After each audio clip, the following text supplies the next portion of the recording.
చేస్తానని చెప్పేశారు. అవును, అమలు చేయనని చెప్పాడు. ఇప్పుడు చెప్పాడు అన్ని అమలు చేస్తానని చెప్తున్నాడు. చంద్రబాబు నాయుడు గారు ఏం చెప్పారు ఎన్నికలకు ముందు? ఏం చెప్పాడు? ఎన్నికలు ఎన్ని సంవత్సరాలు అవుతుంది? సంవత్సరం నిండుతూ ఉంది. అమ్మఒడి ఏమైంది? ఎంత నష్టపోయారు? జగన్మోహన్ రెడ్డి గారు ఇచ్చేదేంటి? ఒక పిల్లవాడికి ఇస్తాం, ఎంతమంది పిల్లలు ఉంటే అంతమందికి ఇస్తామన్నాడు.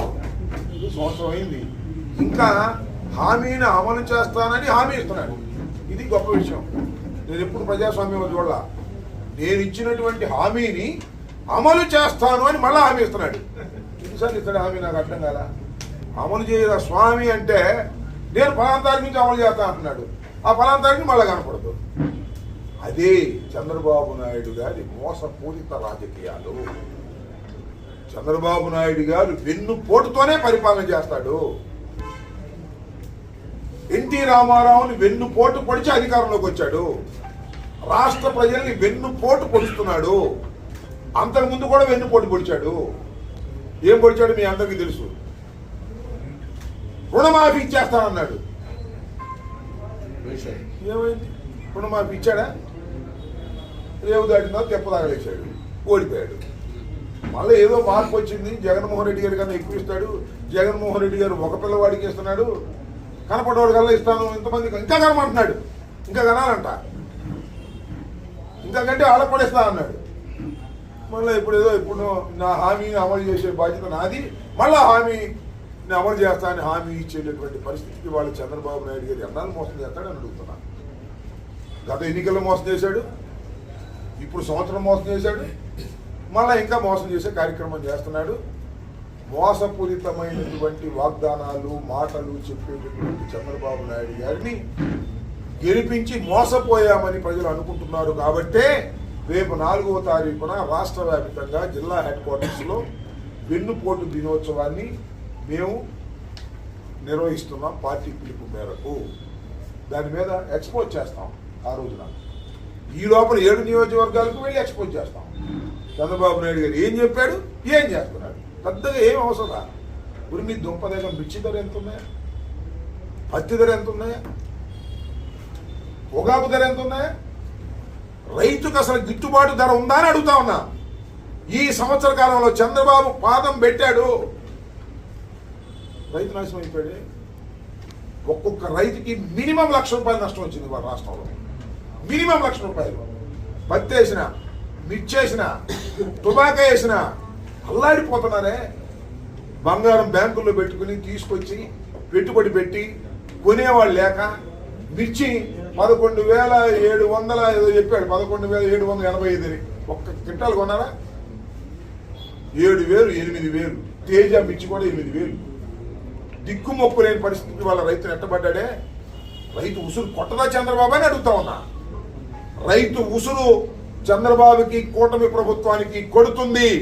రైతులు అల్లాడిపోతున్నారు గిట్టుబాటు ధర లేక. పొలాలు అమ్ముకోవాల్సిన పరిస్థితి ఏర్పడుతుంది. ఇంకా ఏదో చెప్తాడు.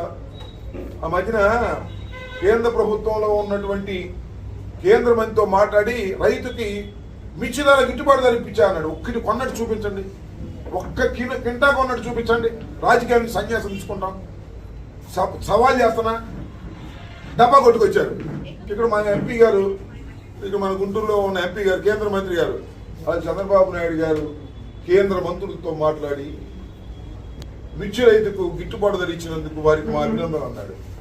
ఏంది గ్యాసు డబ్బా కొట్టుకోవటం, డబ్బా కొట్టుకునే కార్యక్రమాలు తప్ప మిర్చి రైతులను నట్టేట ముంచిన ప్రభుత్వం, పత్తి రైతులను నట్టేట ముంచిన ప్రభుత్వం, టుబాకో రైతులను నట్టేట ముంచిన ప్రభుత్వం, ఇచ్చిన హామీలను నెరవేర్చకుండా ప్రజల్ని నట్టేట ముంచిన ప్రభుత్వం. ఇది వెన్నుపోటు.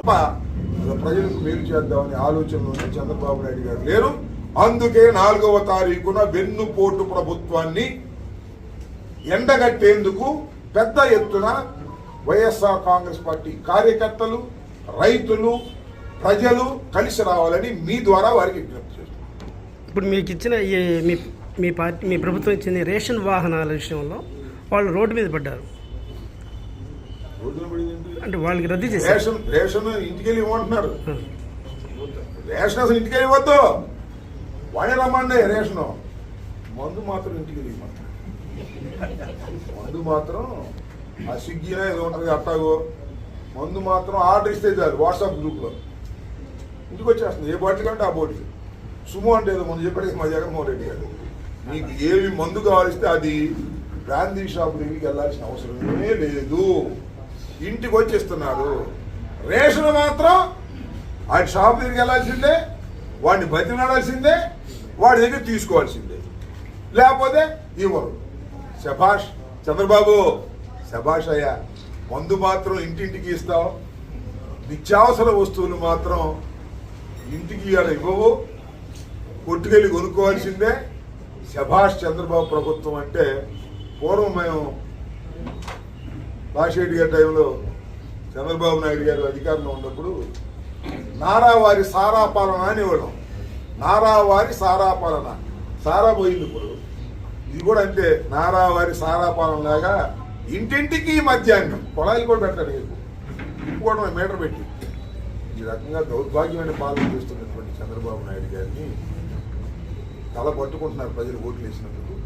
అది గమనించుకోకుండా ఎవరిని బొక్కలేద్దామా, ఎవరి మీద కక్ష దిద్దామా, ఇదే పని ఉంటాయి.